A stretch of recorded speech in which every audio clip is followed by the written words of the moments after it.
Olá a todos, me chamo Cláudia Samili e hoje eu vou apresentar para vocês o projeto Valorização Cultural da Goma de Tapioca e Açaí na produção de moti, uma perspectiva etnoculinária na categoria de Ciências Agrárias de subcategoria em Ciências e Tecnologia de Alimentos.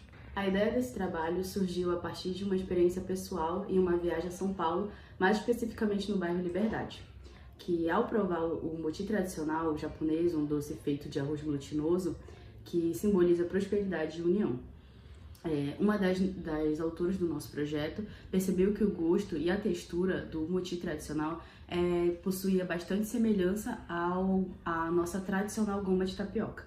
Estudando sobre o assunto, segundo Montanari, percebemos que a globalização traz tendências de fora que impactam a economia local, fazendo com que aconteça uma certa homogeneização cultural.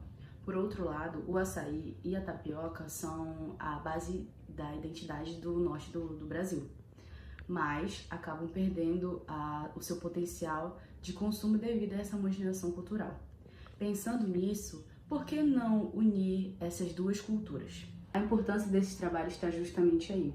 Este estudo visa explorar uma abordagem etnoculinária entre Japão e Brasil, com a adaptação de um produto alimentício originalmente japonês, utilizando ingredientes do Brasil, para criar um produto inovador que seria o nosso moti, feito de goma de tapioca e açaí, para assim valorizar culturalmente ingredientes do norte na produção do moti. Para guiar a nossa pesquisa, buscamos responder algumas perguntas centrais, como essa nova receita se compara à tradicional? E será que é possível produzir um moti de qualidade substituindo arroz glutinoso por ingredientes da nossa região?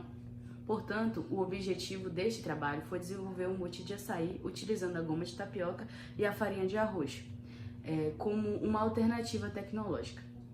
Além disso, buscamos comparar as características físico-químicas de cor dessa nossa formulação experimental com a formulação tradicional japonesa. Na nossa metodologia, os ingredientes foram adquiridos no comércio local de Macapá e as análises foram realizadas no Laboratório de Tecnologia de Alimentos do IFAP. Foram produzidas duas formulações, uma tradicional, utilizando o arroz glutinoso, e a outra experimental, utilizando a farinha de arroz e a goma de tapioca.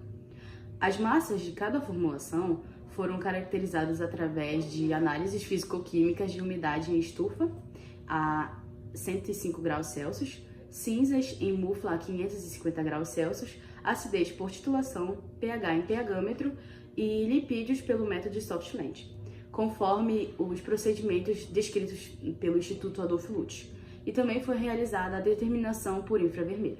Os dados foram analisados por meio de médias e desvio padrão utilizando o Microsoft Excel. Em relação aos resultados, eles nos mostraram que a formulação com base de tapioca apresentou maior retenção de água com umidade de aproximadamente 64%, enquanto a formulação tradicional apresentou cerca de 53%. O pH das duas formulações foi semelhante, permanecendo próximo da neutralidade. A formulação com goma apresentou maior teor de acidez e de lipídio, contribuindo para a massa ficar mais macia e com menor ressecamento durante o armazenamento. Em relação à análise de cor, a formulação com goma apresentou maior uniformidade e melhor padronização visual. Como em toda pesquisa, enfrentamos o desafio de equilibrar a textura ideal e comparação com a literatura, o que já abriu portas para as novas perguntas sobre as proporções exatas de amido que podemos testar no futuro. Em relação às considerações finais, com esses resultados preliminares, concluímos que a substituição do arroz glutinoso por farinha de arroz e goma de tapioca é sim tecnologicamente viável para a produção do moti de açaí, apresentando excelente potencial de comercialização.